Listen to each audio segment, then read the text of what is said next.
And it's Ryan Gibson who takes the checkered flag, his 6th of the season, and he becomes the inaugural Earl Ross Cup champion in the Canadian E-Motorsports Network NASCAR Series.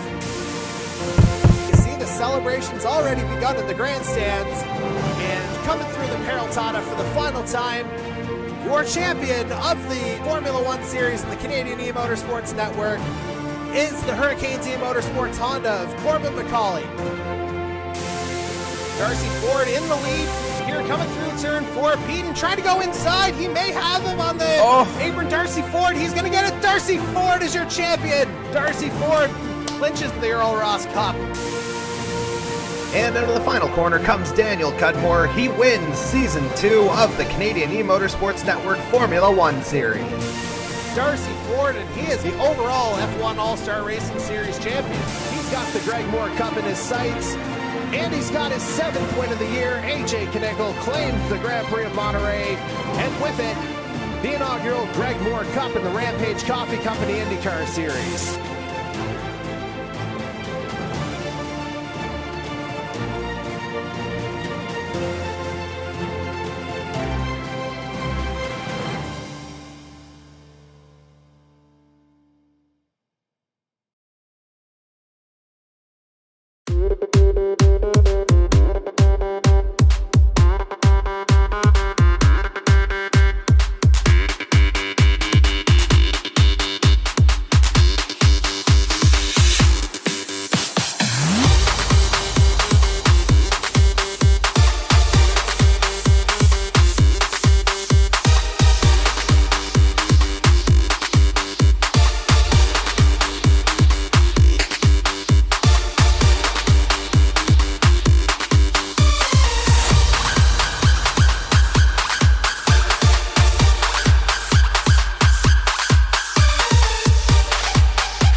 Hello, everybody. Welcome to round 2 of the Canadian E-Motorsports Network Formula One Series Season 3. It's the Portuguese Grand Prix live from the virtual Algarve International Circuit, better known as Portimao, in Portugal. As you can see, we are officially live here now. Jordy here alongside Regan McCauley. And Regs, I think our baseline is going to be exceeded tonight because we're actually going to have a race to cover. Oh yeah, that's for sure. The first time around, things did not work out. We had a fantastic pre-race show, but of course, we were unfortunately not able to get into the lobby while we were in it, but not the race itself. So that was very unfortunate. Not the best way to start off a new Formula One season. Although some drivers would probably argue that was probably a good thing we didn't broadcast any of it because of how apparently chaotic and controversial it ended up being. But yeah, it's awesome that we're now going to be able to finally be able to witness a race here, and it's funny. We were able to we missed all that and everything. It was all dry conditions, and everything. And now as soon as we come back, as we're able to actually watch a race this time around, there's apparently some rainy conditions going on in practice and qualifying. We don't know if it's going to transition in the race per se, but if it does, though, I mean, you can put in any words that you can because, yeah, first race back, of course, there has to be something like that happen. Absolutely. And with that in mind, again, we didn't get to broadcast last week, but again, there was in fact a race. And thanks to the benefit of F1 22 having highlight packs involved, we've got a pack courtesy of last week's race winner, Dan Cudmore. And just to provide a little bit of context of what went on, here is a quick look at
now as we bring up our official race results.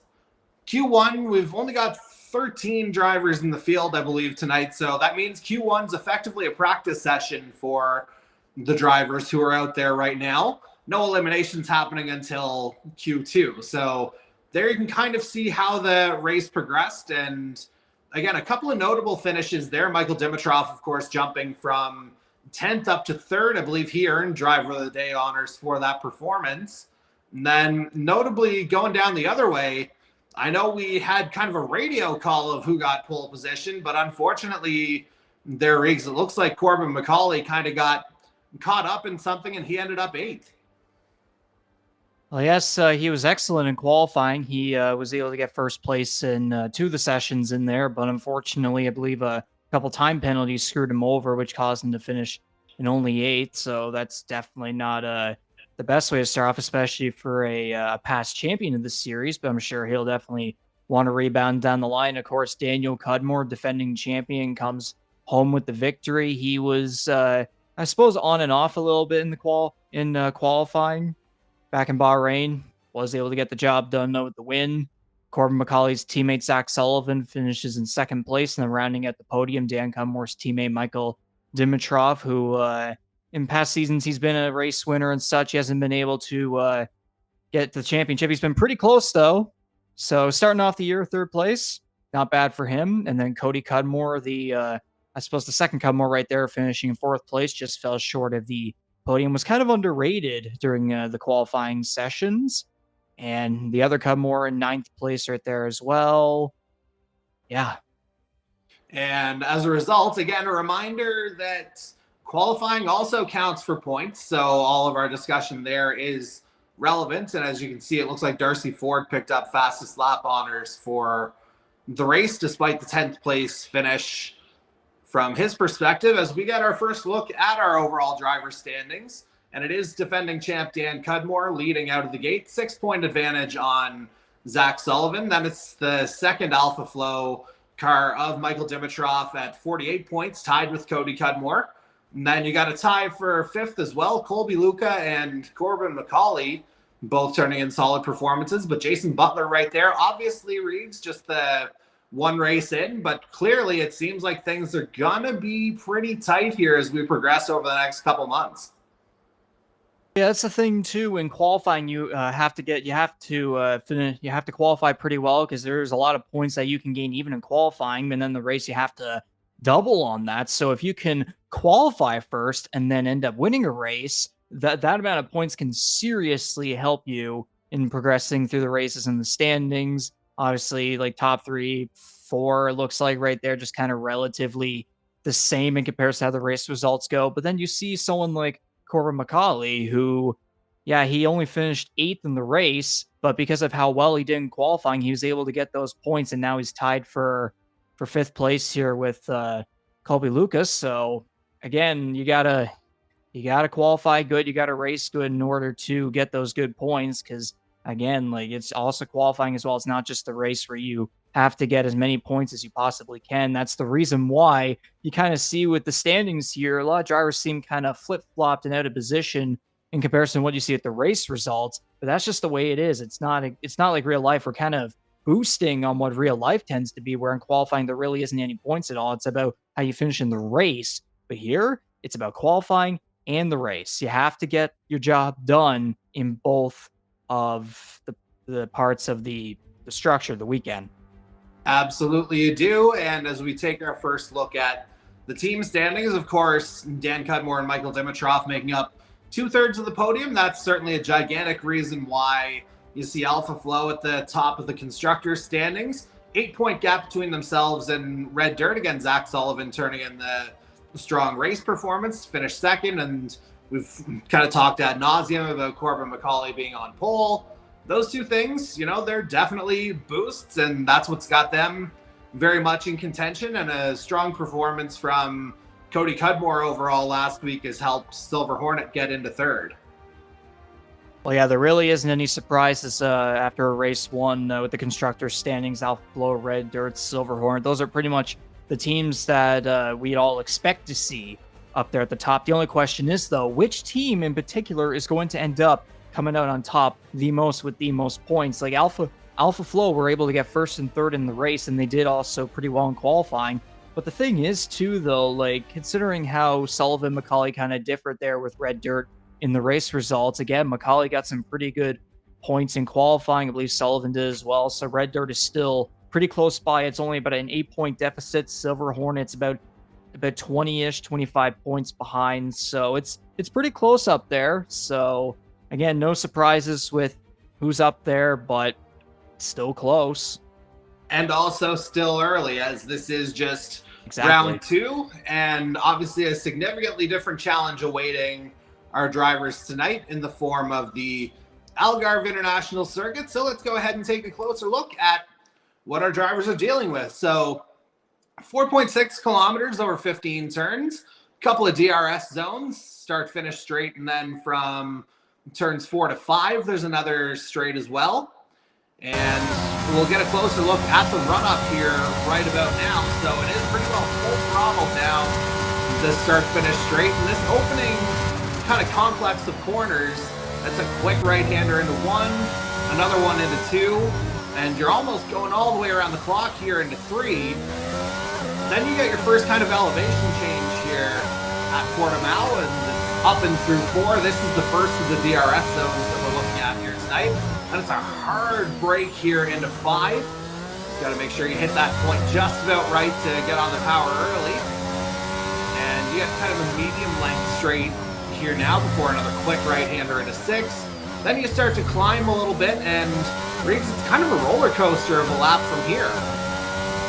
Well, yeah, that's the thing. This track comprises of a whole bunch of different factors that you need to be aware of. There's a bunch of elevation changes, which can lead to some blind hills where you do need to have some pretty good awareness, because if you go up a hill and then all of a sudden there's a car that might be slow in front of you, or someone's going around in front of you, you need to be careful and be aware to get around them in order to not get into them or whatsoever cause an incident. And also as well too, with these blind hills, if you come down right off a corner in an elevation change where you're going down, you'll have to prepare for a potential very tight corner, quite a braking point, because you won't want to slide your tires and end up possibly, especially with cars in front of you, end up going right into the back of them. So there's all those factors as well. And also there are a lot of long straightaways on this track. There's a lot of really good long flow in a lot of zones around this circuit. So that's going to create a lot of perfect opportunities for overtaking and be able to use their DRS and even like maybe doing some side-by-side battling as well. And the other thing is too, that long front straightaway there going across the start finish line, there's a lot of wide lanes you can use so you can race kind of all over the place right there. But at the same time though, some cars will want to race close just so there can be kind of some aerodynamics kind of going on there. So even though it does look like there's a lot of room to race in those areas, some of the drivers may not be thinking that right in the moment because they're so focused on trying to pass the other car and stay in front of each other. So again, there's a lot of factors to the circuit. It's very fast, it's very long, there's a lot of blind areas. You got to make sure your braking is right on point, and there's a lot of elevation changes too, so it might kind of frig with your mind in a way, like psychologically kind of trick you in some areas. So being smart, being aware, that's what it takes to be successful at this circuit. And for everything that we just talked about, Riggs, of course, there's still that one other little factor that we teased earlier, and it's still very much in effect as we begin Q2 and send it live. That track is still wet, folks, as we're getting our first look at some actual spectator gameplay here.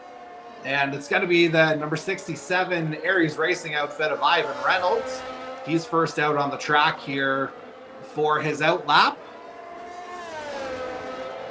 And I just have to, well, we'll pull back the curtain here for a second just to kind of give you a lowdown of how this is actually going to work. So I'm going to pull up a full track map here so we can actually see what everybody's doing. And it looks like Reynolds is first to be on a hot lap here. Although I'm not 100% sure on that. Let's see where Cody Cudmore is on track. And indeed, I think he may be a step forward. I can confirm that quality through our software is still in its good old regular state, which is, it's the good old wishing that I had a PlayStation with me. I mean, I do on the other side of my wall right here, but obviously that's kind of impossible. Indeed so, as we see Cody Cudmore making his way up the track. Looks like he's coming into that kind of roller coaster section that we were referring to earlier. Sector 1 had a yellow flag there. Someone may have gone off, but it looks like we're all good now. And again, it looks like the driver's still on intermediate tires here as they navigate Portimao in the early going. And yeah, we'll see what kind of a lap Cody Cudmore posts up right away. And again, you'll notice my own PSN is there. That apparently now in F122 is the only way that we can actually get something up in the way of spectator mode as Cody Cudmore posts a 126.623. He goes 4.5 tenths up on Ivan Reynolds temporarily at the top of the board, but Michael Dimitrov goes a second faster. Then Darcy Ford goes a second, or not a second faster. 125.651 is now the head of the field as, ooh, we got something going on here. Red flag, perhaps? Don't see the flag. You'd be better. The You'd be better to see it than I would. Indeed so. I'm just seeing a red track, so that is what I'm going off of. Again, Sectors 1 and 2. Yeah, I mean, it's red all the way around from what I'm seeing. So, yeah, not 100% sure what's going down on track right now, but we'll find out soon enough. As that might have actually just been an in-lap for Darcy Ford as we're watching Cody Cudmore on track. Yeah, that might be all that signified, quite honestly. As again, we're still trying to kind of navigate things a little bit on our side as well. But, I mean, again, Reeves, it's headway. We can actually see gameplay. And that's all that officially matters. And yes, again, unfortunately, I might not get the greatest quality here, but I mean, considering I'm doing color commentary, it also may only make sense. If something ends up happening right there and I'm not able to see it perfectly, I might just be the person to go onto the perfect quality on YouTube and be able to look at a replay of it and be able to further describe for the audience. So that helps for sure. I would happily take that. Just wish I had a PlayStation right here, but no, I got an Xbox One instead, so you can go ahead and throw your hatred and insults and totally playful jokes at me. And I mean, part of the reason that we were looking forward to this so much was the idea of the crossplay feature, but as we found out last week, that didn't exactly help anybody's matters either. As we're watching Dan Cudmore on track, his best time right now, 127.480. So that's just good for 7th right now. And so technically there's 11 driving in the session. Obviously, you see my own PSN name grayed out there. So I'm technically retired. Should be able to do a full spectator mode the full way through, though, for Q3 and onward. An absolutely shocking debut for Jordy Carragher here. We all thought he was going to be a potential underdog for his debut in the... I apologize. Yeah. I mean, technically there is a wheel here, but God, don't ask me to use it. I got one here too. Me neither. I'd be a hazard. Apparently, Mike Nickens thinks he has some opinions relating to those words, but we got to obviously stay civil here. We're sure that he'll do a fine job. He's just here for fun, you know. Yeah. Yeah, just one of those things. There is a little bit of a learning curve going from the NASCAR games to the open wheel games, as we discussed at length last week when we had the opportunity to do so. And I'm just gonna look. I'm not even sure if anybody's actually out on the track right now. Gonna pull up the full PS4 view just to see if I can get some answers. And yeah, it looks like Dimitrov's certainly in pit lane. Let's just see if we can figure out who else is out there. Perhaps Ivan Reynolds. Indeed so, and it looks like he has just begun a flying lap here. As, hey, we finally got some sector data here that we can rely on. I was wondering where that went.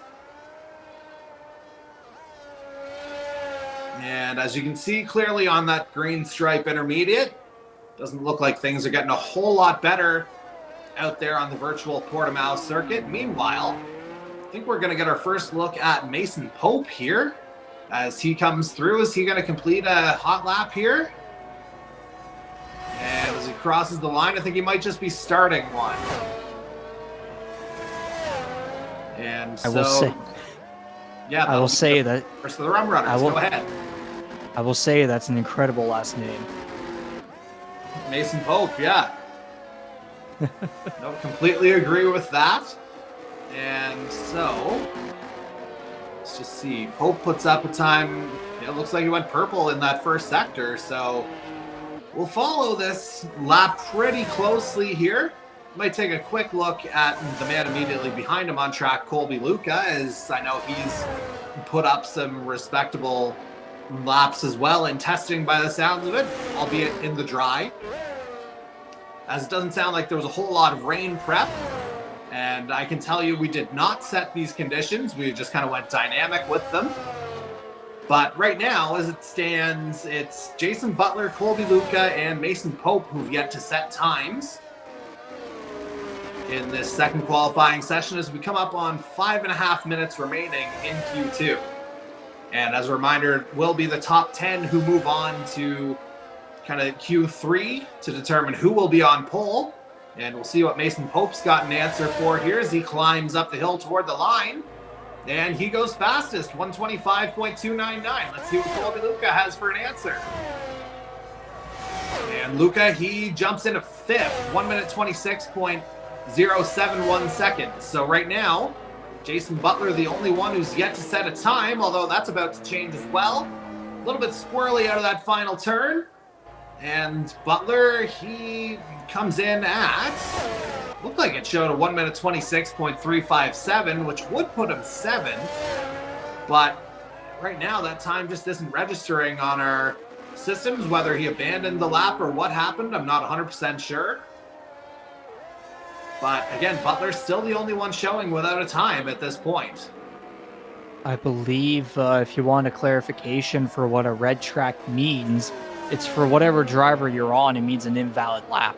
Just saw someone comment that on the stream. So okay, so maybe like exceeding track limits, perhaps. That if that's makes some sense. If that's the case, appreciate that. That definitely helps our case here. Very much so, as we'll go back to the man who's currently on the top of the charts. That'd be Mason Pope in the Rum Runners Racing outfit. Looks like he's set to come around that final turn. Almost a parabolica-like bend, albeit with some significant grading there as well, but he's just going to head right into pit lane. I think he's pretty comfortable with that time. And we'll see if Colby Luca is able to improve here. A little bit of a wobble out of that final turn, and yeah, that lap is not going to do it for him. Still comfortably in fifth right now, though. We'll see what Corbin McCauley's got here, though. 57.8 through the first two sectors. And again, we'll see what he's got as he climbs the hill. McCauley moves up into third, just half a second back of Mason Pope. Darcy Ford sandwiched right in between him.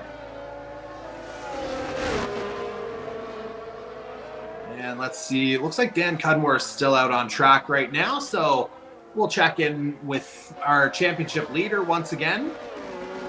And I would dare to say, based on the time from Sector 1, that this is most likely an in-lap here for the number 2 Alpha Flow Racing driver. And so, right now, again, Jason Butler, the only one who's yet to post a time, and most likely on account of exceeding track limits, as I believe we have them set to strict within the league. Not 100% sure on that, I'd have to confirm. But again, certainly our top 10 is set right now with 2:20 to go. And it looks like Jason Butler is going to give it one more go here, as it looks like he is emerging onto the track, coming out of pit lane right about now. There he is in the number 28 519 E-Racing outfit. And so he'll effectively have one shot at it here, because for those who might be unaware of the workings of Formula One, as we've got a yellow in Sector 3. For those who might be unaware, to potentially have another lap, you have to get back to the start-finish line before the clock hits 0. So based on Butler going out around about 2 minutes left in the session, he'll have enough time to get around for the out lap. Then he'll get one flyer, which will basically be his one opportunity. And Darcy Cudmore, he'll be looking a little bit cautiously at the timing boards here, unless he himself is able to put up a better lap, and he is out on track now, making that climb. And let's see, he improves the time. He takes off about a second. He remains 10th, but goes from a 128.1 to a 127.2. So Riggs, 1 second there as we get to 1 minute left in Q2. That could be big here for the 75. Yeah, and then hopefully he can get a second more than that. That would definitely benefit him for sure. And I'm noticing here with the leaderboard, are there only 11 drivers or whatever number it is in attendance for tonight, or there's just some skipping out in qualifying right now? I think there may have been a couple who didn't get into Q2, excuse me. I know there were a couple that were going to be missing for sure. Yeah, we knew in advance that Ty Higginbotham wasn't going to be here. We knew Andy Hurdle wasn't going to be here. We had a suspicion that Dan Mattiello might not be here, as Jason Butler posts 24.4 in that opening sector. Good run here so far. And again, we had a suspicion that Mattiello may not make it to the start here tonight, as he may have been cheering on his New York Yankees in a Game 5 win to advance to the ALCS. Unfortunately, the Yankees win, as we got a yellow in Sector 1. And that's going to, well, we've hit triple zeros already, but let's see. Is that Darcy Cudmore who might have gotten spun around? It's actually Cody Cudmore, who got kind of tangled up there in the midsection, so to speak. I think he may have had a crash. Or I thought he did anyway. Unless was anyone going through a lap there at the end, or is everyone? Yeah, we're trying to get back to Jason Butler here. As he comes through, back up the hill, right to the line, he moves up into 6th. So we caught Jason Butler's lap right at the very end. And with a 125.972, Butler will advance. And it'll be Darcy Cudmore who gets knocked out by the looks of things with that 1 minute 27.207. And there you see the official timing here. And you see Cody Cudmore will make it through to Q3, albeit he did have to retire from the session. And so we will just go ahead and move along here. So I think we're just kind of playing a waiting game here right about now, just waiting for everyone else to advance. And there you see the list is a little longer than 11 or 12. I think we're at about a field of 13, 14, somewhere in that ballpark tonight. Typical Formula One race, of course, would be 20 drivers. As I will just go ahead here and, like, this league, it's kind of exposed a potential issue here as well, in the fact that we can only get into spectator mode if I appear as a driver, and then I go ahead and retire from the session. So that is how that goes. So we're just waiting for that and getting a shout out from Dan Mattiello for that Yankees wish. Man, that hurts to say as a Blue Jays fan. Not going to lie.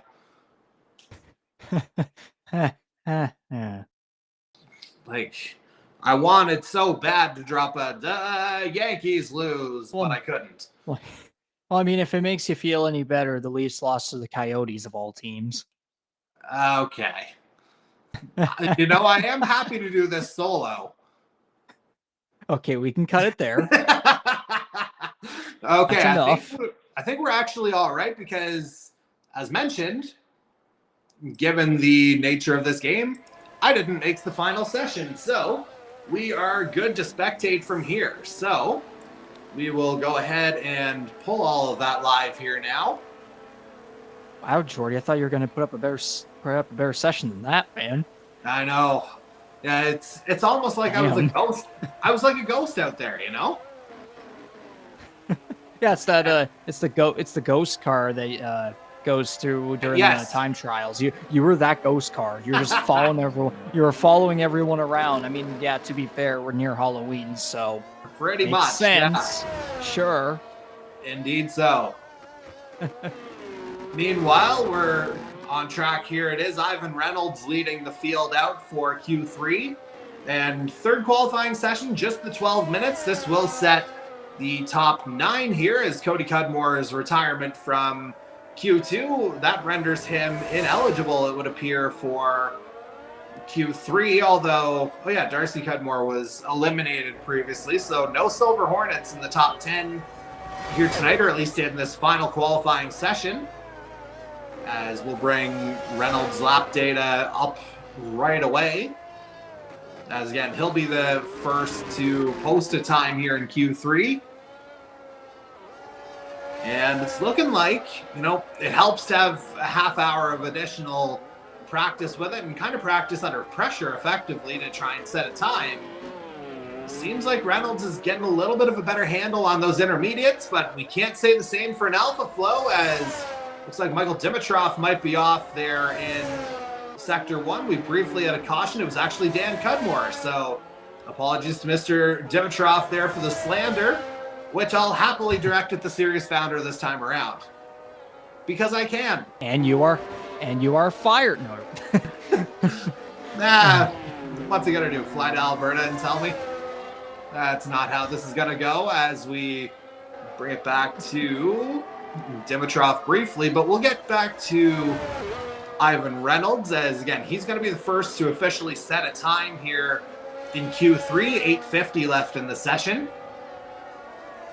And Reynolds is making his way through that final turn. Again, a long, winding, again, almost parabolica-like, only with elevation changes. And Reynolds sets the bar at 127.416. Given that it's Mason Pope coming behind him, that is not Mason Pope, it's Darcy Ford, actually. Given that it's Ford coming up the hill, I don't know if that time's going to last long, and indeed not. 1 minute 25.795, now the new benchmark. And I think Michael Dimitrov may have abandoned his lap. Indeed, he has gone into pit lane.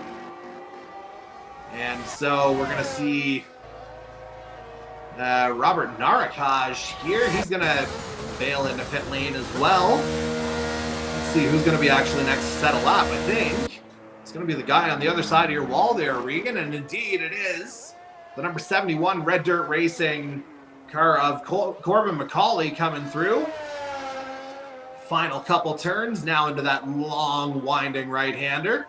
There's another name that's missing tonight. That'll be the other Red Dirt driver of Zach Sullivan, who usually, at least in the past, has showed up later, as McCauley just misses out on that top of the chart right now. 1 minute 25.832. Just about 4/100ths of a second back of Darcy Ford right now, out of the drivers who have set times to this point. All I know is Macaulay Macaulay had quite a heavy reaction when he realized the sun was not shining on the track.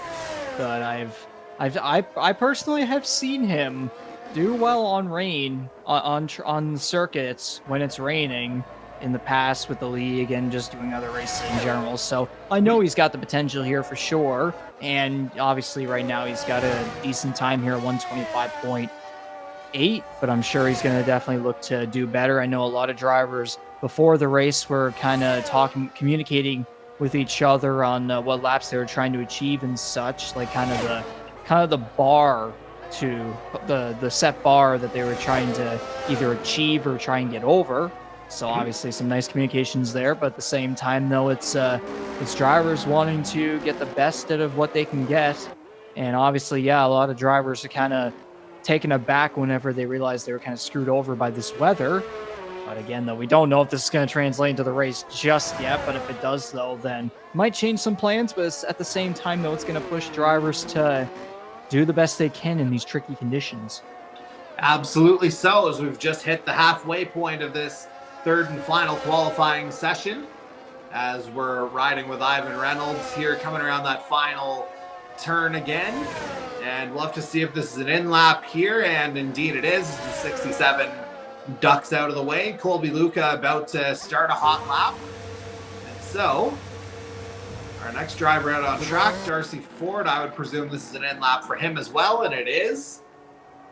So this might be calm before the storm here, although Jason Butler looks to be trying to set a time here himself. And Butler just kind of casually making his way around those final couple corners. Ideally, you'd want to have the hammer down, but obviously in these conditions, really hard to do that as Butler makes the climb up the hill. And he jumps into third with a time of 1 minute 26.609. So still a gap between himself and Ford and McCauley at the top of the board. But, you know, there's still a little bit of time left as we're under 5 minutes remaining in the session. But now we will check on, it looks like Colby Luca's got to be next to set a hot lap here. 57.8 through the first two sectors. So this could be a good lap here for the number 53. Well, yes, Darcy Ford was quite a surprise back in Bahrain, as he did in Q2, I believe it was. He scored the best time, but in the race, unfortunately, he was not able to get the same result, as he wound up finishing only in 10th place after eventually qualifying 4th. So it would not be a surprise at all after what he was able to do at Bahrain. Again, it would not be surprised at all to see him possibly at the top of the board here, although there is still time for drivers to get through these wet conditions to figure something out.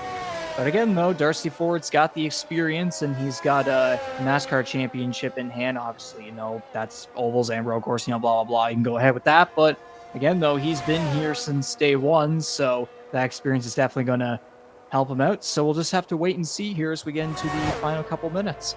Meanwhile, Michael Dimitrov's just jumped into third. He's jumped into the 125 specifically, just getting ahead of Colby Luca, who, while you were talking there, set a time of 126.223. Dimitrov in with a 125.885. So let's see what Robert Narakaj in the number 25 is able to do in that Guardian Auto Sport outfit.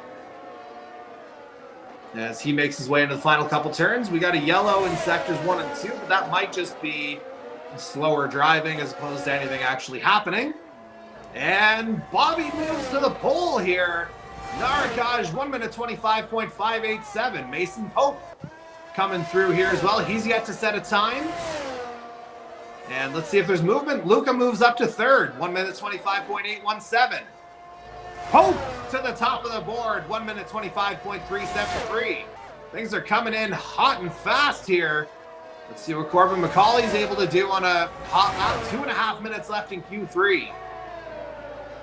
Yeah, the changes are starting to come through. We're getting into the late 2-3 minutes here or so of this third and final qualifying session. So yeah, what I was saying about Darcy Ford kind of drowned it a bit there. But then again, though, this is the time where you got to get your hot laps in and get them in pretty good, especially through these poor conditions. So we'll just have to wait and see who's going to come out on top. Will it be a surprise? Will it be an unexpected driver? It could be anything, honestly. We'll see. We'll see if Michael Dimitrov's able to move up the board. He's in 6th right now. And no, I think he had a bit of an adventure somewhere on his lap, unless this is the hot lap. And interestingly, 1 minute 45 left on the board.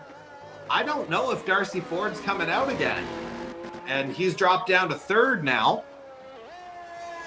So he might just be content with that 125.795, which would put him row 2 on the grid as it stands right now.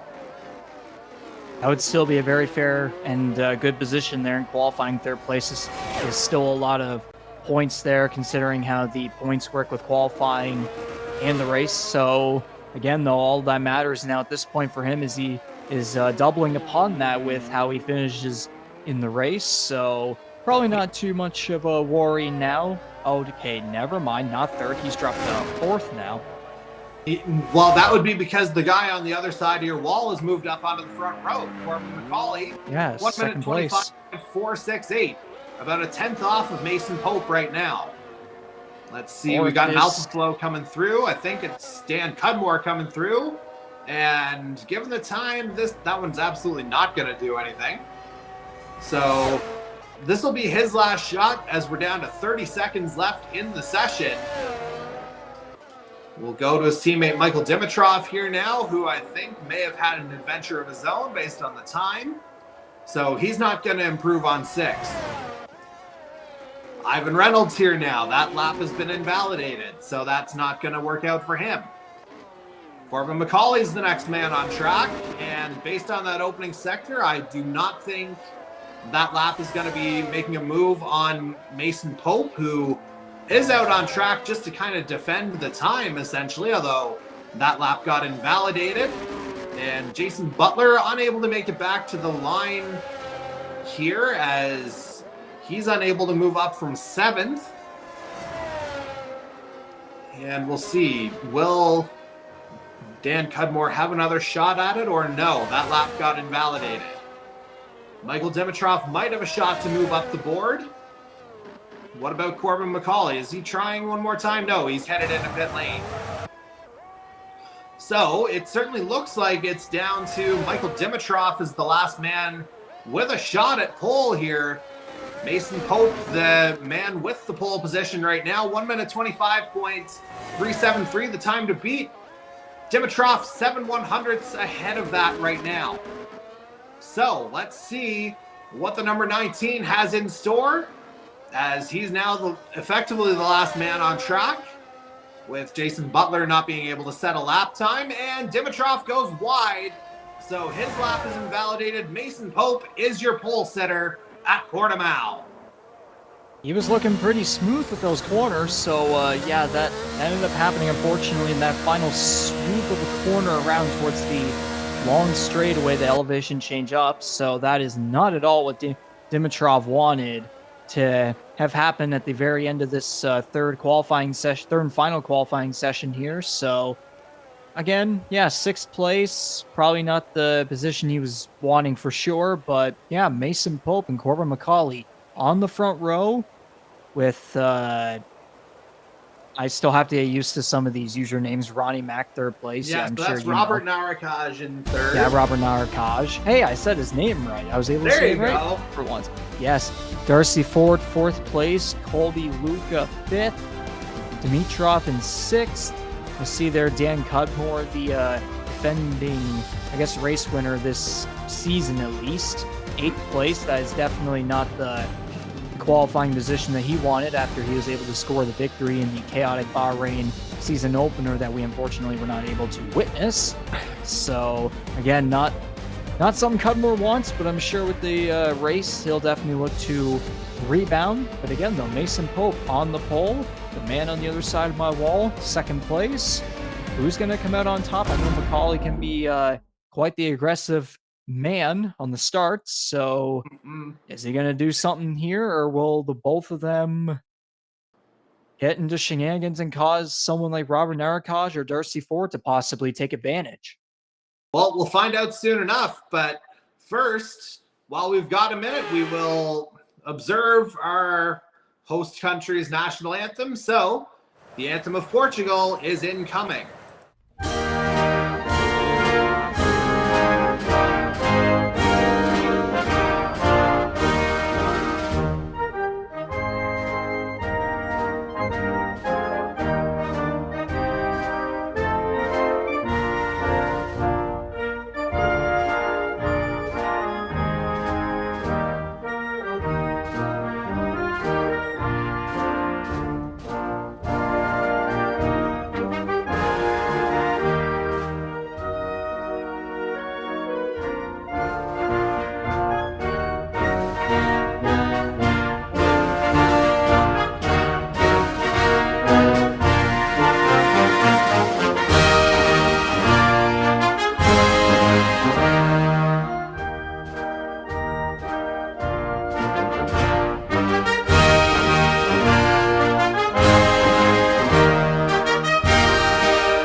There we go. So I will. All right, folks. So as you can see here, we are just trying to figure out how to get myself retired from this race to make sure we can spectate properly. Formation lap is very much ongoing right now. And let's just see. I'm basically on autopilot as I make my way around here. That might be the best lap we see all night, to be quite honest, although I wouldn't hold my breath on that. And yeah, I might not be able to retire until the race itself begins. So that unfortunately is problematic. So we are in a little bit of a holding pattern as the formation lap begins. Or actually, we're coming up toward the end of it here. We're at one of the kind of inclines here. It's almost like a, now that I look at it, Riggs, it's almost like a European equivalent of Interlagos, if that makes sense. I'm just kind of realizing that connection now. As in a track comparison? Yeah, it's not exactly the same, obviously, but you know, there's the elevation changes, that long winding turn toward the start-finish line. I know some people have compared it as like a European version. I assume Portugal's in Europe, is it? Yes. Yeah, it is. Okay, I just had to make sure on that one. I should probably study some more geography. Yeah, I guess you could call Portugal like the it's like the European Coda, like Circuit of the Americas in a way, because Circuit of the Americas has a lot of swooping corners. Elevation changes aren't near as high and low, but there are still some notable like kind of up and downs, but there's more so like going like whoop to the left, whoop to the right, and just kind of all over the place in that sense. So that's kind of a fair evaluation, except for the fact that you're going like kind of whoop up high, whoop down low in most areas. And speaking of whoops, I hope I am not gonna screw things up for everyone here. Okay, so we're back in spectator mode and we're back live.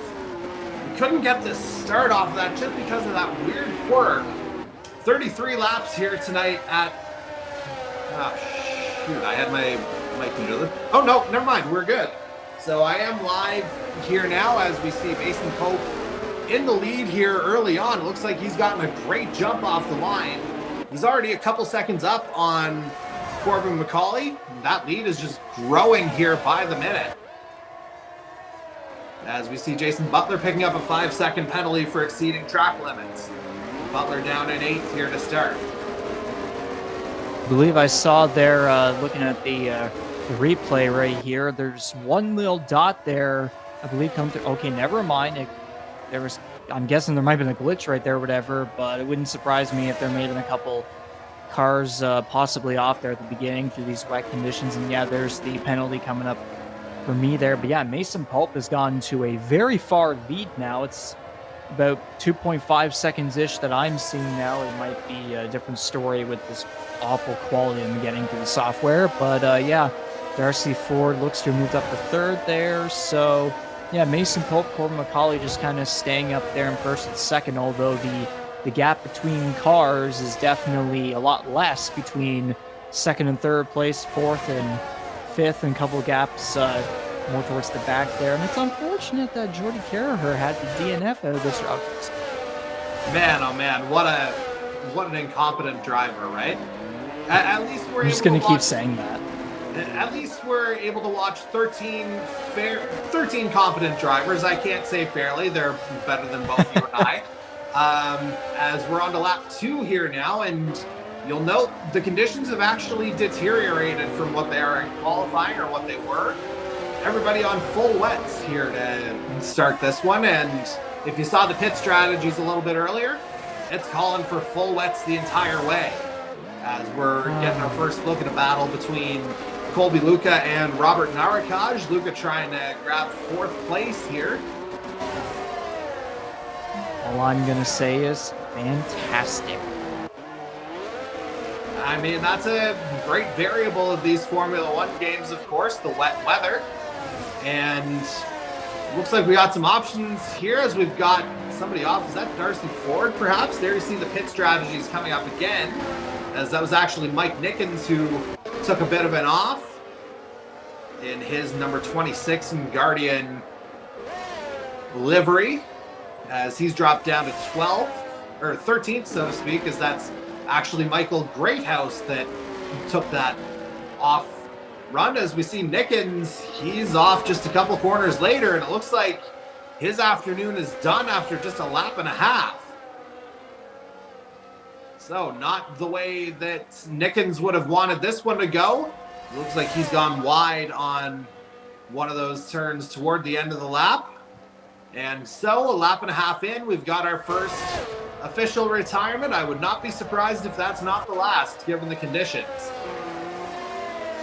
Yeah, based on the way he sounded with his messages and such heading into this, I don't think he had the biggest confidence ever, although he did try to stay positive at least. But it's unfortunate that he will not be able to continue the race beyond the first lap here. And it just kind of continues to remain the same there. Mason Pope is just putting an absolutely wild gap over Macaulay by about over 3.5 seconds here. Darcy Ford is staying close there in third place. Still just, he's trying to catch up. But again, I think you did mention earlier that he did go wide, so that probably didn't help. Although looking more now at what I'm trying to see off of what you're sharing with me here, it might actually be a bit closer than I am thinking it is. Yeah, so I'll give you a little bit more insight here. It looks like positions 2 through 5, if my math is correct here, separated by about 3 seconds covering those 4 positions. So while there isn't anything imminent in terms of a battle, although Darcy Ford would like to make something imminent on this front straight coming up onto the back of Macaulay as they come through turns 1, 2, and 3. He's got that gap down under half a second now for second place. And you see Ford has closed the gap as they pull up the hill in what would have been a DRS zone here, which would have been open at this point if it was, of course, a dry race. Very much not a factor in the wet, although Macaulay goes wide, Ford makes the move, and that is second place now for Darcy Ford as he's made the move again. Macaulay just a little bit wide there into turn 5. Maybe just, well, it'd be very easy to say the grip just was not there going into turn 5, and that was an area the way I identified as a spot to overtake even in the dry. As Ford tries to make a move here. Meanwhile, we got a yellow in sector 2. It's one of the Silver Hornets off. That may be Darcy Cudmore making his way back on track. Didn't 100% see what happened, just happened to see that little dot on the map. Meanwhile, we'll bring it back up to the head of the field. Corbin Macaulay looking to get back into it, but Robert Narakaj wants to tag along, as now positions 2 through 4 separated by a second. And Colby Luca hanging around a further second back here as they make their way onto that front stretch. So yeah, we saw there obviously Macaulay going wide there in turn 5. That is definitely one of the corners where you easily have an opportunity to end up, obviously against you, end up locking up your wheels right there and going wide. Because I mean, again though, whenever you have to get around that sharp corner, you have to yank your wheel all the way to the left and make sure at the same time when you're trying to kind of exit off that corner, you don't end up losing the car right there either. So it's kind of a tight corner in a sense where you may end up going wide, but at the same time though, it's a loose corner where trying to get around it fully and successfully, your car will kind of go like a little shaky and back and forth. So it's definitely a very interesting one between tightness and looseness. It has that kind of diversity right there, although obviously not mostly positive in any way, shape, or form. That's what we unfortunately saw there with Macaulay going wide. So again, he's still in third place though, not too shabby. Again, I'm still seeing Mason Pope is putting on an insane, like over 5.5 like plus second gap there over Darcy Ford, and the gap between looks to be second and sixth, fifth, whatever there is starting to slowly shrink a little bit, although the cars are staying as relatively close as they can possibly get. Yeah, it's pretty well station to station. Obviously, you know, a lot more difficult to overtake in the wet as well with the virtual spray coming up. So obviously optimum position right at the head of the field. Mason Pope is there. as he's begun lap 6.1 seconds up now on Darcy Ford. And Ford, notably as the field looks like it's kind of settled down a little bit, he is the kind of chief mover so far in terms of positions, as you can see on the screen. He's up 2 from where he qualified in 4th, as Pope even gets it a little bit loose there out of 5. But yeah, any other position change that's happened on track, it's been up 1 or down 1. So after a bit of initial movement, not so much going on right now. As again, we'll bring it back to probably the best battle on track here, with Darcy Ford going through the screen first, Corbin McCauley, who we're watching right now, and Robert Narakaj there in 4th, Colby Luca rounding out the top 5. Again, they're all chasing the rum runner that is Mason Pope. And I can actually say that without it being offensive. That is the name of the team that he's driving for. So that is, a notable point there to make. So as we reset the top 10 right now, again, it is Pope leading 6.1 seconds up on Darcy Ford. Corbin McCauley 3rd, as we see Michael Greathouse picking up a 3-second time penalty for multiple warnings on track. That could be just exceeding track limits, something like that. And again, not the easiest thing to control here in the wet. So don't be surprised if we see a bit more of that. Anyway, McCauley still 3rd, Narakaj there in 4th, Colby Luca rounds out the top 5. Then you got the 2 Alpha Flows of Michael Dimitrov and Dan Cudmore, 6th and 7th respectively. Jason Butler 8th, and it would remain a net 8th despite the 5-second time penalty he's got on his account. Cody Cudmore 9th. Ivan Reynolds rounds out the top 10. And then our final 2 runners, as we see Narakaj make a nice move there on McCauley. And again, it's turn 5 where the Red Dirt Racing driver, it looks like he's maybe gotten caught out of shape here as Narakaj tries to hold position. McCauley might actually get it back. Contact! Contact between those 2. And a car round? Yeah, I think it was either McCauley or Narakaj that got kind of turned around there. And they've dropped down to 5th and 6th respectively. Luca moving up into 3rd, Dimitrov now 4th. Trying to see on the replay here, I think, there was a bit of slowing down there, and McCauley and Narakaj there, it's kind of a hard one I'm seeing here. They just both randomly slowed down a ton going into that one corner there where they both got together. They were side by side going down what was kind of a straightaway in a way, and also a bit of a wide corner there.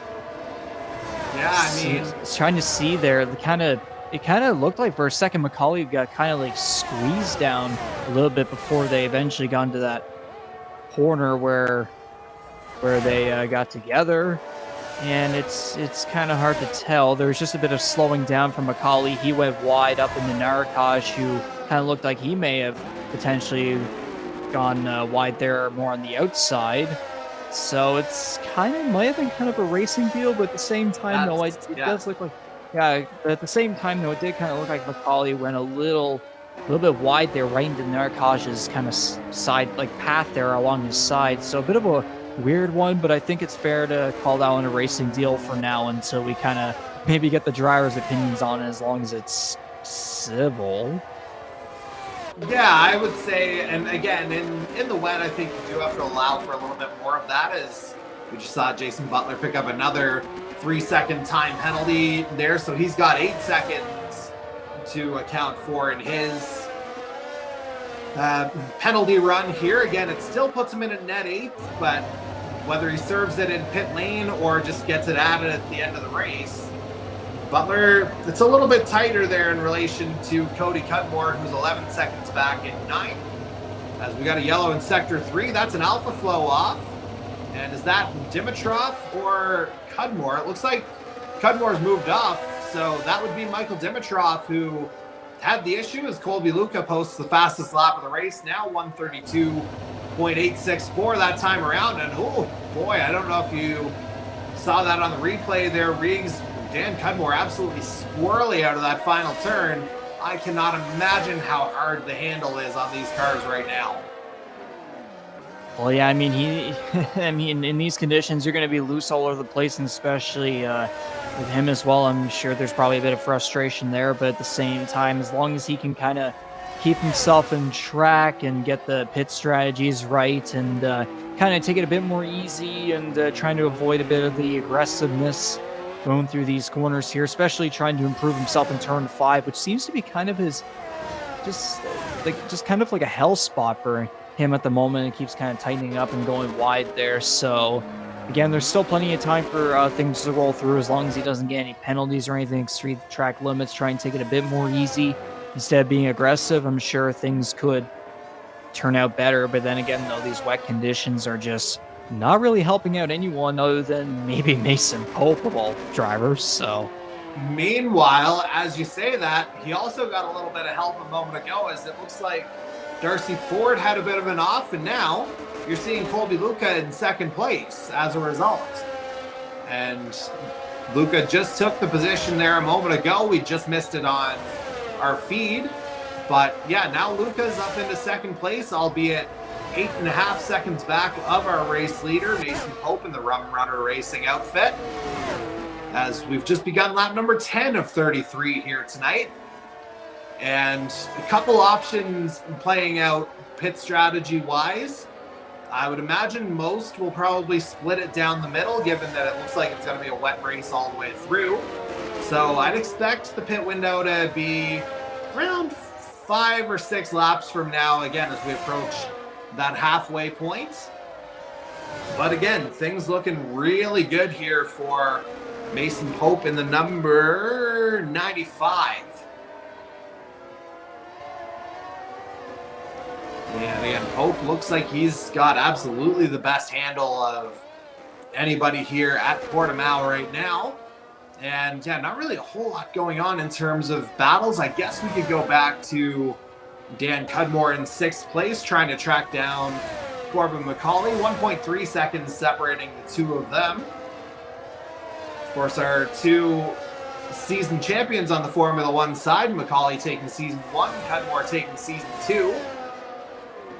So an interesting, not quite midfield battle, but certainly not far off from that. It's certainly kind of in that little spot between midfield and head of the field right now, as it looks like Luca's starting to eat into a little bit of that gap, as it's down to 7.4 seconds, as sure enough, Luca posts another fastest lap of the race, 1 minute 32.846.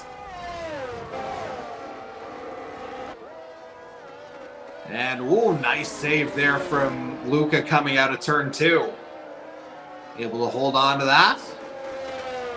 And again, that gap coming down to 7.2 seconds. So Colby Luca, he's certainly interested in tracking down Mason Pope, and obviously, you know, why wouldn't he? We're only at 1/3 race distance right now. Still lots of time for things to happen, as we've seen already. Speaking of things happening, are we about to see a move here? Well, we're about to see a time penalty for Corbin McCauley, as that turn 5 gremlins got him again to the tune of a 3-second time penalty, which I would have to think would be for exceeding track limits. So hard in the wet, but track limits are track limits. yeah, you good over there? Yeah, I muted. All right, yeah, but yeah, I guess I must have jinxed McCauley there, unfortunately, after what I was saying earlier. But yeah, I just went back and saw Robert Narcaj's wild save right there. His rear wheels were about turned right there. Into the wide corner there. Yeah, his wheels, he looked like he was about to possibly even like lock up the steering wheel there and possibly do like a side lock or whatever the term is in your car, going right around back the other way. But yeah, an incredible rear end save there from Narcaj, and then he was able to get into turn 5 successfully, unlike McCauley, who hasn't been able to get to that, unfortunately, as we just recently saw the time penalty there. So yeah, great save from Narcaj. I really thought he was gonna I thought he was going around right there, but yeah, great handling of the wheel by him. Well, I don't know whether it's just the weather or the water coming from the rain, but not unlike water, it's absolutely washing some things away. As Colby Luca, he is absolutely cutting into Mason Pope's lead here. It's down to 4.1 seconds now as Cody Cudmore just picked up a 3-second time penalty of his own. But right now, yeah, Pope is going to have some purple in his mirrors here soon enough. As that Aries Racing car of Colby Luca's coming up fast as we got a yellow in Sector 1. That'd be, oh, we got a safety car now, lap 12. Oh boy. This, not entirely unexpected, it has to be said. And you'd have to think, given the... Wait, what exactly are we seeing here? What? Okay, so we just had a game glitch here. We just had a number of drivers get screwed on drive-through penalties there for speeding under the safety car. Clearly, they wouldn't have had enough time to get into that mode. But we are seeing some pit stops now. Notably, Colby Luca has not, so he's inherited the lead of this race. Mason Pope is in. Darcy Ford is in. Narakaj is in. Cudmore and Dimitrov both in. That'll be the two Alpha Flows. Jason Butler in. And Corbin McCauley staying out, preferring the track position, perhaps with the time penalty in mind. And yeah, I guess some guys deciding to serve those drive-throughs straight away. And yeah, we'll have to see. Typically the safety car window about 3 laps on these games. So we'll have to see if that holds true. And again, now we'll have to see who's going to do what tire-wise. It looks like Dan Cudmore is on intermediates. Let's get some tire details now. And indeed, the drivers who've come in, they've all come in for the inters. So I wonder if this is a calculated risk where the track is changing enough for the tire to change, or whether this is going to just go up in flames here for them. Well, yeah, that's the thing here with these intermediate tire compounds. It's a risk between maybe the rainy conditions will possibly improve over the next half of this race, or maybe the drivers are just taking on the risk to possibly see if these other compounds will end up benefiting them in terms of better speed and being able to keep the gaps a lot closer with the other cars here. But yeah, it could be either one. We don't know. We won't know exactly for a little bit here, but all we know is these risks here. It's going to benefit some drivers. It's going to definitely put some drivers down. We'll just have to find out. Wait and see here. And yeah, it's unfortunate. A couple of guys are getting some time penalties here. Saw one guy get the drive-through for speeding under the safety car, which I don't understand what really went on there. And, we saw a few of them, yeah. Yeah, and do you have a clue on why the safety car was exactly out? So it looked like it must have been just a dangerous part of the track. I think it was a Silver Hornet that got turned around, whether it was Cody or Darcy Cudmore. I'm not 100% sure, but I know we had a yellow and then it turned into full course safety car after that. So yeah, I don't have a window on that, but what I can tell you is that both Colby Luca and Corbin McCauley, 1 lap later than their kind of competitors, they've now come in for their pit stops as well. They've moved on to intermediates. Notably, the one driver who's made a pit stop and decided to stay on full wets, Cody Cudmore down there in 8th. So if we find that the intermediates are not the right play, look for that number 15 to potentially jump up the board here in relatively short order once we get back to green flag racing. Well, yeah, that's the thing, too.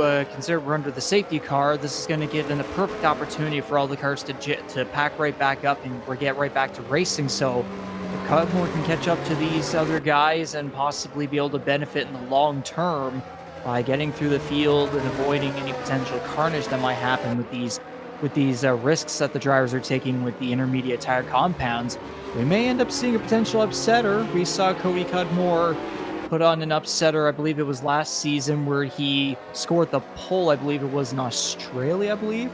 That's what my memory has. Yeah, you're nodding there. So yes, I am correct there. Thank you for that. But yeah, we'll have to wait and see here. Will Cody Cudmore shock us all with a surprising victory here, or are we just kind of maybe jumping the gun and maybe the intermediate, like we're kind of overestimating the possibility of chaos with the intermediate compounds? We'll just have to wait and see here. The second half of the race is coming up right here as the safety car will end very soon. As well, on this final lap, I would say, of the safety car period, it looks like Robert Naricaj and Darcy Ford are both pitting, and I wonder, they're pitting again. So A, we'll see if there's a tire change, and B, we'll see if it's exclusively for drive-through penalties, because we know Darcy Ford had incurred a drive-through penalty. As it looks like, yeah, he's just put on a new set of intermediates by the looks of it, unless it's changed back to wets. I'm not 100% certain on that. I see an eye on the screen right now, but we'll figure that out soon enough. As again, it looks like the field is pretty well bunched up here, with again the exception of Naricaj and Ford. And okay, so getting confirmation from Naricaj that he was attempting to serve the drive-through penalty, getting that from our Facebook group. And I would imagine Darcy Ford was trying to do the same. So wondering if maybe the drive-through has to be served under green flag conditions. Yeah, that would not surprise me at all, and that is definitely what Naricaj is not going to want. He just had another reaction right there. That's definitely not the answer he wanted, considering he has been performing decently well and made a fantastic save earlier in the race. So yeah, that's going to be quite unfortunate. Yeah, he was apparently dead stopped on the track, and yet he still got the drive-through penalty. I believe that was his PSN that came up there. Yeah. He was the guy who got the drive-through. Yeah, that was him. So and again, Darcy. Yeah, that's a very surprising one. That's a very surprising one. I don't know if I'll agree with it. And yeah, no, it's a strange one, and yeah, very unfortunate there for Naricaj, and I think Darcy Ford's caught in the same thing. But in the meantime, we did get the answer that the safety car is in, and it's green flag here as we begin lap number 16. Looks like Pope's gotten a really good jump off the line here once again. And Cudmore not wanting to let him out of the sights, though. The Alpha Flow is now 2 and 3. And Luca trying to make a move there on the inside, one by the looks of things. Meanwhile, Dimitrov's gotten up. Cudmore's losing out here. That'd be Dan, as he's fallen down from 6th, and now he's into 7th. Not 100% sure what happened. Maybe he just got loose in a turn. But certainly a nightmare restart there for the defending series champion. But Mason Pope, he's gotten off like an absolute dream here as we begin this next green flag stint. Notably, Cody Cudmore up a couple of positions. So yeah, Pope off to a good start here. It looks like no one really had any issues in the back other than maybe the potential situation with Cudmore there that you mentioned. But yeah, looks like everyone was able to get through pretty safely there thus far. And we can see there, yeah, I seeing on the replay there, I'm getting here, yeah, Cody Cudmore on the wets. He's now in 5th place, although there is some time penalties that you can see there up on the board, so that might play into potential effect here. But at the same time, though, he's in 5th place. If his decision to stay on the wet tires ends up benefiting in the long term, we may be witnessing the beginning of a potential upset right here. And Although I wouldn't saying that might be a little bit awkward, considering Mason Pope is right now absolutely shattering the field as if he was Max Verstappen. And on that very point, you saw he just set the fastest lap of the race. So clearly the track is coming to the inters, as he just posted a 1:30.211. We were looking at somewhere in the 1:32s. as we were kind of in full wet conditions before. And just trying to figure out best settings here. But again, Mason Pope's gotten off to a good start. There you see the penalties on the board. So Jason Butler in fourth. He still has to serve a drive through. He was caught out by that. Darcy Ford as well. Corbin McCauley and Cody Cudmore, they've got 3-second penalties to their name, as does Robert Narakaj, who's just made a move for 11th by the looks of things. And Michael Greathouse has 6 seconds worth of penalties as we get everything sorted out. So now we should be able to pull some times in. And so, yeah, now you see gaps to the leader as we see Darcy Ford making a move here on Cody Cudmore. That'll be for 6th place. And it looks like it's done in those final couple corners here, as Pope's just dropped to 128.513. So clearly intermediates were the answer, and Darcy Ford's recognizing that as he's headed back into pit lane again. I'm not sure if that was a drive-through or what he had to do, but I thought he had gotten that served. Not 100% sure on that, though. We'll have to try and get some confirmation as we progress. As we're watching Corbin McCauley now, he's 7.8 seconds back, as Darcy Cudmore picks up a 10-second time penalty for corner cutting. As you saw that update come in from race control. And I have to say, Reegs, it's nice that we, in fact, are not race control anymore. That the game will actually do that for us. Yeah, and that might, because of that, that might cause some drivers to have some potentially conflicting opinions. We just saw there a comment from Dan Cudmore about the situation involving game-given penalties. So we'll just have to wait and see on how the results will play out whenever we can figure out what the true results will be, considering some of these penalties we may not be fully agreeing on. And yeah, obviously not being race control kind of does help us on our end, but at the same time, though, it's not looking great for some of these drivers who have gotten some time penalties and have not had the most favorable opinions towards them. But again, it all pretty much kind of comes back to Mason Pope continuing to dominate. I swear I'm going to say that every single time, because that's pretty much all that's going on right here. Yeah, Pope's pretty much got the field down to a pulp right now as it stands. 3.8 seconds to lead over Michael Dimitrov in 2nd place. Colby Luca there in 3rd. Corbin McCauley in 4th, albeit with a few seconds worth of time penalties. And getting word of a 10-second penalty. We're getting some side race control here from Dan Mattiello, seeing some things maybe that I can't. So we appreciate the viewing all the way from New York as we try to fill in some context here in what's been a rather strange Portuguese Grand Prix so far.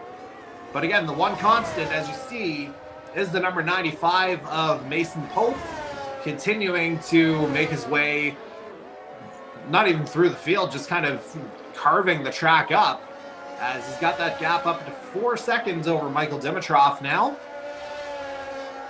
And let's just see, again, not a whole lot, well, I was about to say not a whole lot going on, but it looks like got a bit of a battle down the field between Jason Butler and Darcy Cudmore, as Butler's just taken the position, and Pope's just further improved on his fastest lap.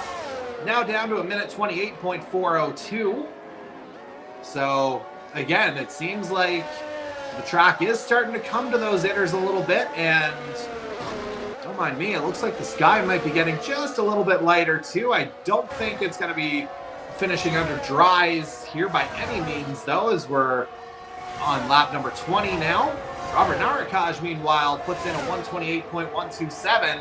That's the new fastest lap of the race. As we bring it back to Pope again, just kind of keeping it on the track. That is obviously the name of the game any day, but especially in wet conditions here. And the Rum Runner is absolutely running the show here right now. And again, not a whole lot going on in the way of, again, competitive battling throughout the track. So not really a whole lot to show you potentially, although we can go to Colby Luca as he tries to track down Michael Dimitrov here. This would be for second place. Luca currently 2 seconds back of the number 19. There you see the gap on track. And Luca, if he gets a good run out of this final turn, with Hope getting into the 127s lap-wise now, if Luca can get onto a straight line here and try to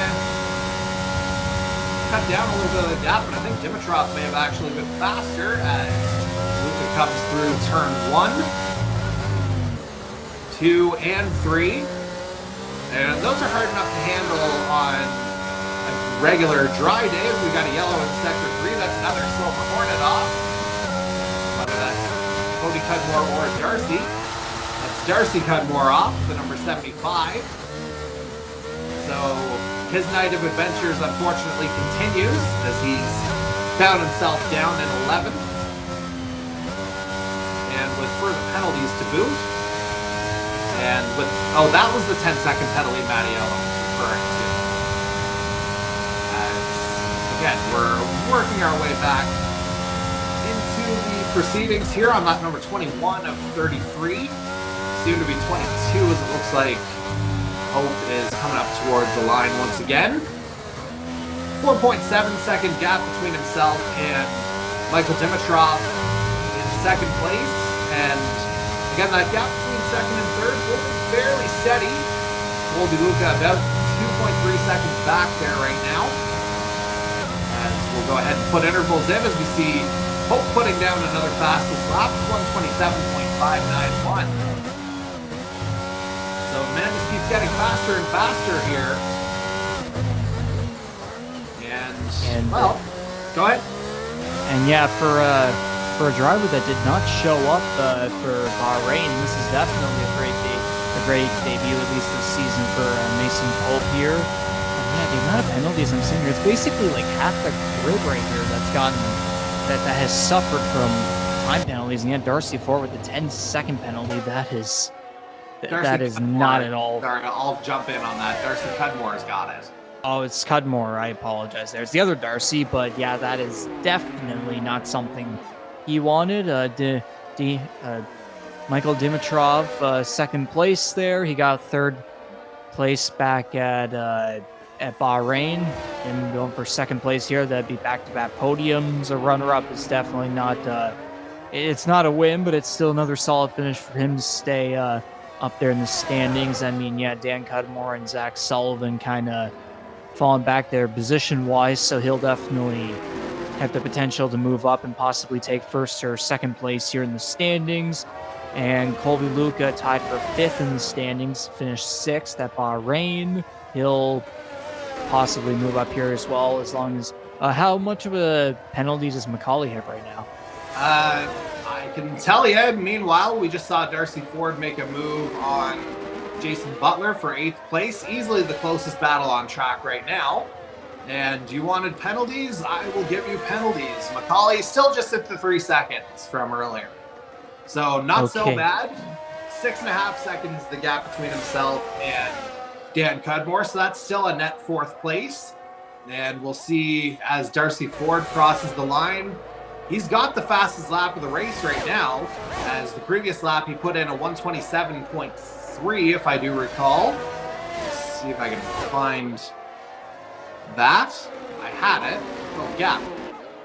There we go. Fastest lap. Yeah, Darcy Ford, 127.345 was the lap that he put in. Not that previous one, but the one before. So he, once again, is on pace for that fastest lap point. I mean, yeah, that point would definitely be integral. I mean, yeah, it's only 1 point, but again, though, is you still got to get as many points as you possibly can. But yeah, scoring the fastest lap, yet he's all the way back in 8th place right now. So yeah, I mean, getting the fastest lap is definitely an accomplishment, but that's not a position that he'll...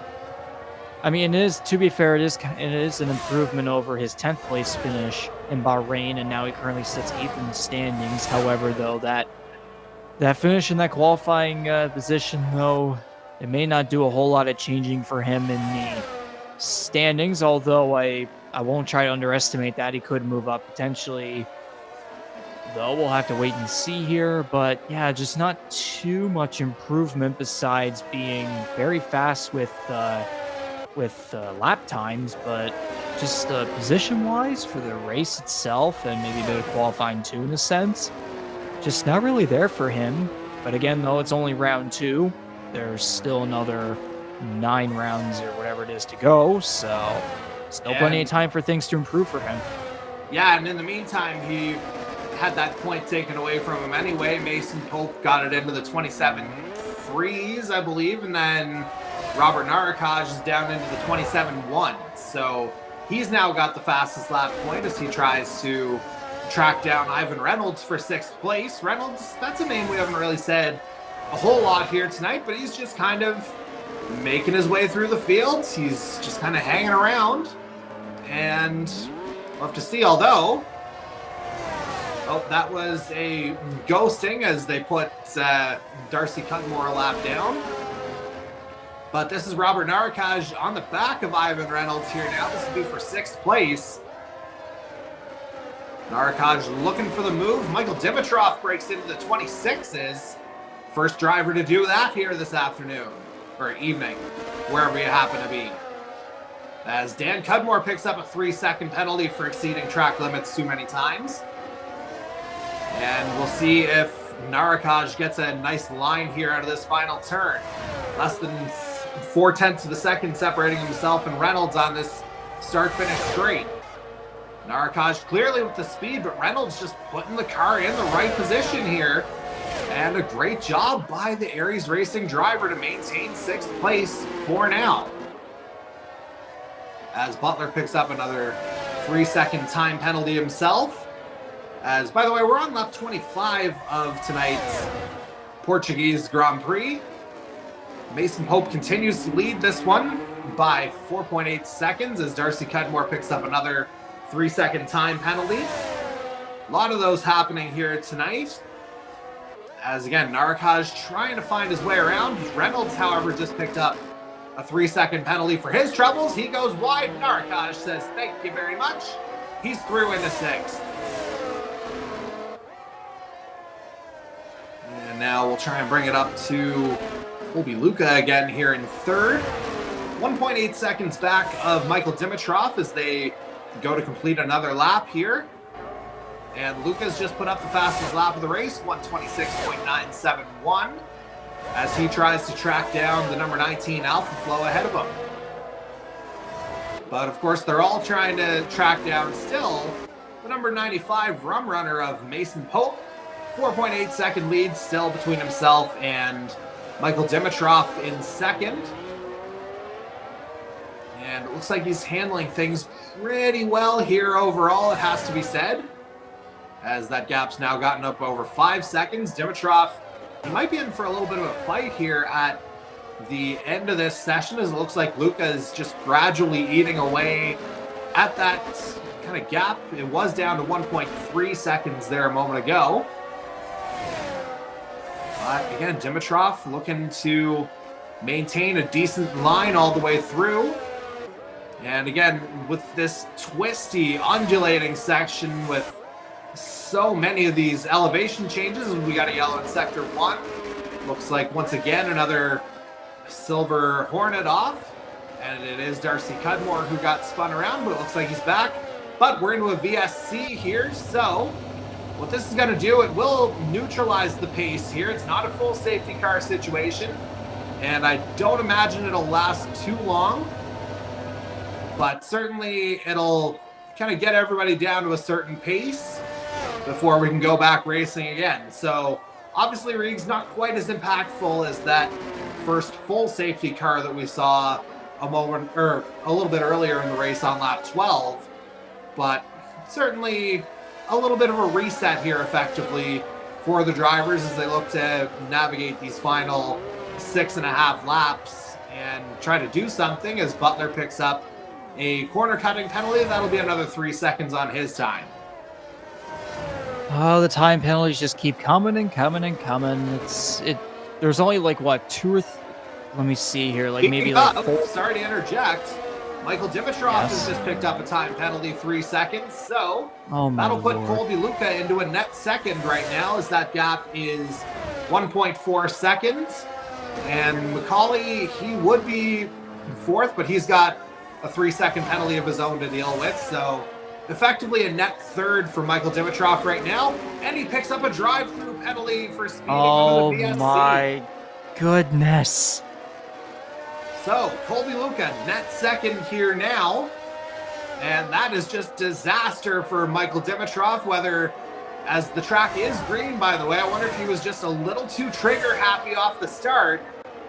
As, oh, everybody's coming in here. I wonder if we're getting some slicks. I wonder, have the conditions changed enough for that?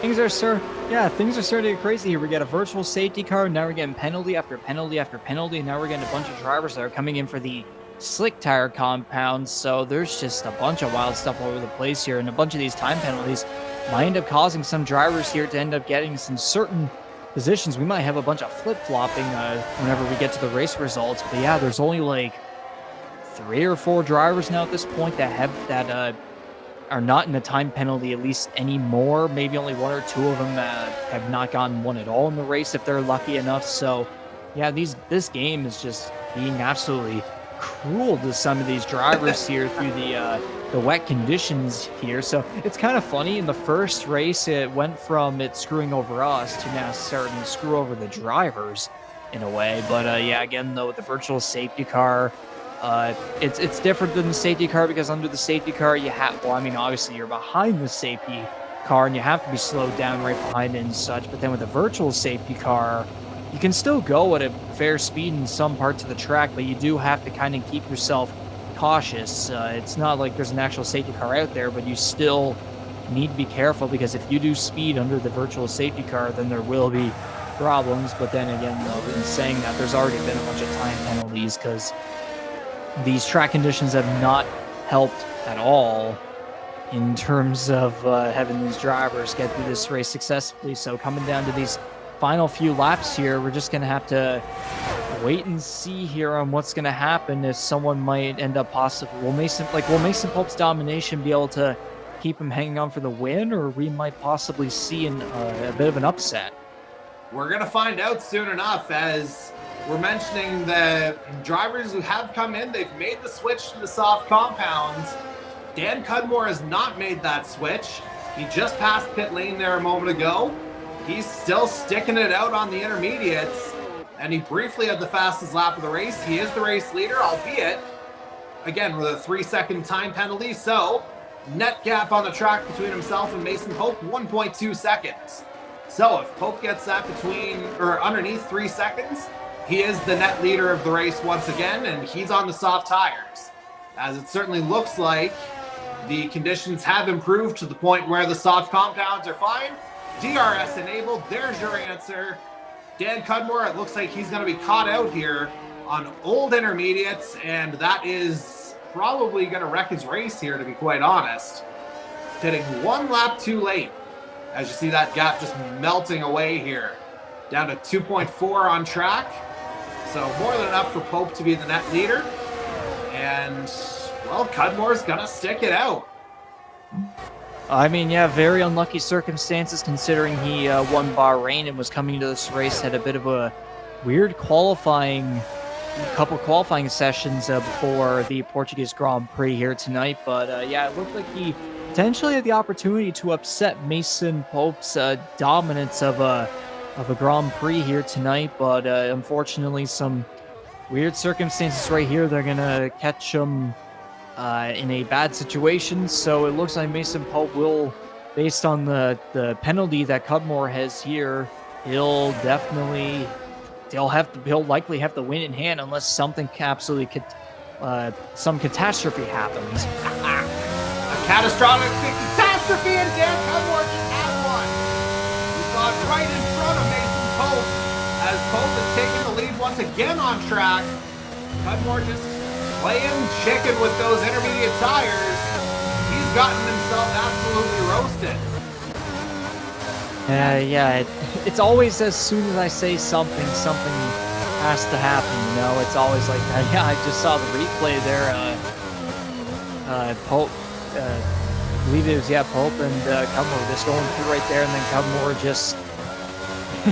It's funny, you see the camera change right there to the front of the car, and then right in front of you, you just see a car go whoop right into the grass to the right. So, yeah, the kind of the graphic we're seeing on the right side here kind of blocked off another bit of a fair angle there to get that. But yeah, that was a bit of an awkward angle. That was out of nowhere. But yeah, just not great circumstances here for Dan Cudmore. It's just been an overall very unlucky night after only qualifying like 8th. And then in the race, he actually had an opportunity to slash a Mason Pope dominance, but it's not going to happen. And it looks like Mason Pope is going to be on his way to victory in his first race of the 2022 F1 season. Indeed so. He's got a gap of 8.5 seconds between himself and second place Colby Luca on track right now. No penalties for either of them. Corbin McCauley third, albeit again with a 3-second penalty, although I believe Robert Narakaj is in the same boat. Indeed he is, as is Dan Cudmore, Ivan Reynolds and Michael Dimitrov. So 3 through 7 all dealing with time penalties. Only one who would be affected right now, actually, no, that would all be neutralized. Darcy Ford won't get another position from that, as he's at 12 seconds back, as Pope goes to be in lap number 32 of 33. So 2 laps to go, as it looks like his early gamble to go to the softs, it is working like an absolute charm here for the number 95. As we will kind of follow him along here in the last couple laps, maybe get one last look at that battle for third. McCauley trying to hold on here, as Cody Cudmore picks up another 3-second time penalty for his troubles. And, oh, this is actually a battle for second here. This is Luca and McCauley here you're seeing on track. And that battle is just 0.4 of a second separating those two. And although, again, it has to be said, Corbin McCauley does have that 3-second time penalty. So more breathing room here for Colby Luca to work with. So with that in mind, we will go back to Mason Pope. And clearly, yeah, the difference in the track, it's night and day here now from what it was at the start of the race. And again, had the perfect opportunity to kind of work his way into pit lane to get onto those softs early. And now he's got himself a sizable lead as he's onto the final lap of tonight's Portuguese Grand Prix. So it's going to be Mason Pope holding on here through those first couple of turns to the final time now, as we'll just follow this last lap on board here. At least we'll try to. There we go. Might help if we have the right camera to do all that, of course. As again, we'll just take that kind of final lap tour with the number 95 as he works his way around. Gets through turn 5 for the final time. And we'll just go ahead and get rid of the overlay here too. We're finally able to see everything. For those unaware, the overlay was only there to mask the giant spectator mode menu. So we like to add a little bit of presentation value. And speaking of value, Mason Pope, full value for drive here tonight. Started on pole. He's going to go wire to wire here, barring something in the final couple corners. But he handles that sweeper rather nicely. And so as he comes through that final bend, again, we are going to just follow along with him to victory lane. There's the weaving starting. There's the checkered flag, and there is your winner. The number 95 Rum Runners Racing car of Mason Pope. And really, Reeves, just a dominant performance from start to finish. Well, yes, he was able to put on an incredible gap against the second place car, pretty much every single car throughout the race. And there was a bit of a scare there involving Dan Cudmore whenever that virtual safety car came out in the final couple laps, and we saw kind of these little strategies with tire compounds and such. Unfortunately, Cudmore stayed on the intermediates while Mason Pope, along with a bunch of other drivers, went to the small compounds as the track started to dry up out after all the nasty wet conditions. Eventually were able to improve over the course of the race, especially like towards the end parts of the Grand Prix. So yeah, Mason Pope comes out on top despite a little bit of a situation that we saw there. But yeah, in his first race of the 2022 season after missing out Bahrain, he comes out with the pole and the race victory. And I believe I just saw there the man on the other side of my wall here, driver of the day. You did, in fact, see that. As things are just wrapping up here now. Get to the podium celebrations here, officially anyway. As we got a German, American, and Canadian making their way onto the podium for this one. And again, just an absolutely crazy race here. And it looks like we've just seen Mason Pope saying he very much likes the wet conditions. I mean, duh. We just saw that happen, obviously, as that was an absolute clinic in the wet. And again, just a matter of timing everything absolutely perfect. It was just, again, an absolutely clinical run here for the 95, as we'll do a quick little debrief here. I guess we can pull up our final margins here. So, it goes down as a 9.1 second victory for Mason Pope over Colby Luca there in second. Again, Macaulay finishes in third, Robert Narakaj fourth, Dan Cudmore rounds out the top five. There you see just a litany of penalties as well. Michael Dimitrov comes home sixth, victim of that late drive-through penalty under the VSC.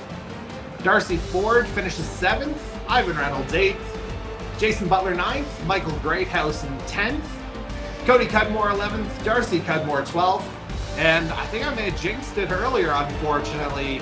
Mike Nickens, I think I said he's probably not going to be the only DNF. Guess what? He's the only DNF. So, unfortunate how that worked out for Nickens, but obviously the wet conditions, they throw a wrench into absolutely everything, Riggs. Well, yes, for sure. It was just a race all about rain, time penalties galore, couple of the safety cars there. We had the safety car and the virtual safety car, different kinds there. And again, a bit of a kind of a scare in a way towards the end there against Mason Pope. We thought Dan Cudmore had a potential opportunity to get back-to-back victories, but nope, that was not going to happen because of the weird tire compound fiasco that we got. So yeah, Mason Pope with a fantastic performance in Portugal. So congratulations to him on his first win of the season in round 12 or round 2 of 11. I don't know why a 1 was put in there. But yeah, and then Colby Luca, 5th to 2nd, very solid from him. Corbin Macaulay there scoring 3rd place, the bottom of the podium. He scored the driver of the day as well, or you could say driver of the night because we're obviously in nighttime right now. But yeah, Macaulay did have a bit of a hell spot in turn 5, kind of locking up his brakes a couple times, and just the wheels would just not brake very well in that area, like a lot throughout the race. But he was still able to get the job done, especially taking advantage of other drivers' time penalties despite his own time penalty. And yeah, once again, was able to wrap it up there on the podium there. And a couple other decent performances as well, even though Dan Cudmore, again, had a close call there at the end. He was still able to finish very solid. And yeah, overall, just it didn't seem too competitive in a way. It kind of drawn out a little bit because of Mason Pope just turning into like a 2021 or like, I guess, like a late 2010s Lewis Hamilton in a sense for the whole time there. So yeah, once again, an awesome performance by him. Congrats to him once again. And what's next?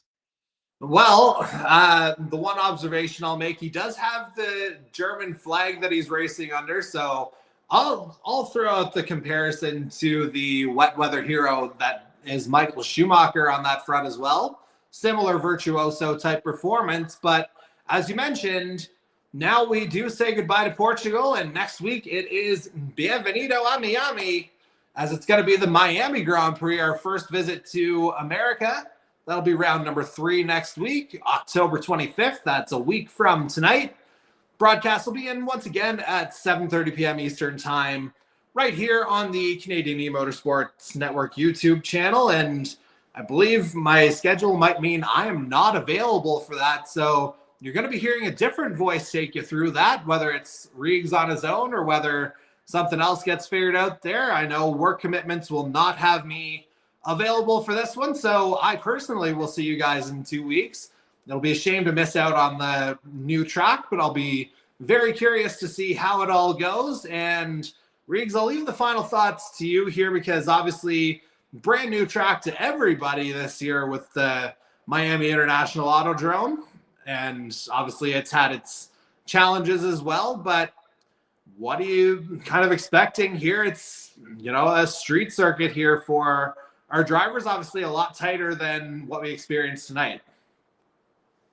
Yeah, Miami, one of the newest tracks on the circuit. I just saw a comment there through our driver discussion there. Yeah, Miami is a great track, but it's also an absolutely painful circuit because it's one of the most incredibly tight circuits that we've seen in Formula One history. And yeah, there's a lot of chicanes. There's a lot of risks where you could end up going wide, or you could end up going over curbs that could end up causing some undercar damage there and such. And yeah, the tiny chicane under the bridge, that's a tough place to potentially get absolutely nailed. So yeah, once again, you have to try and really take advantage in a lot of good spots. The only real good opportunities for any overtakes or anything like that are on like maybe 3 straightaways at best, but even those are incredibly tight. There's only room for maybe like two cars could go side by side together, but you can't have like 3, 4, 5 cars or any more than that in a whole pack together, because because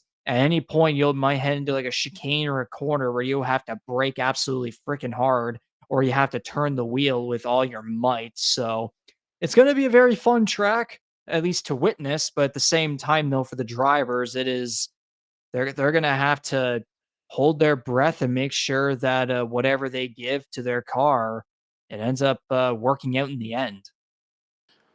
Well, with apologies and reverence to David Blaine, I hope these guys aren't going to be holding their breath for a week, because that's how long we got to wait as we go ahead and wrap this thing up here now. So for our entire Canadian E-Motorsports Network team, series founder Dan Cudmore, competition committee, Darcy Ford, Jason Butler, Andy Hurdle, color commentator, of course, Regan McCauley. My name's Jordy Carraher. We hope you've enjoyed tonight's Portuguese Grand Prix, and we will see you under the sunny skies, hopefully, of Miami this time next week.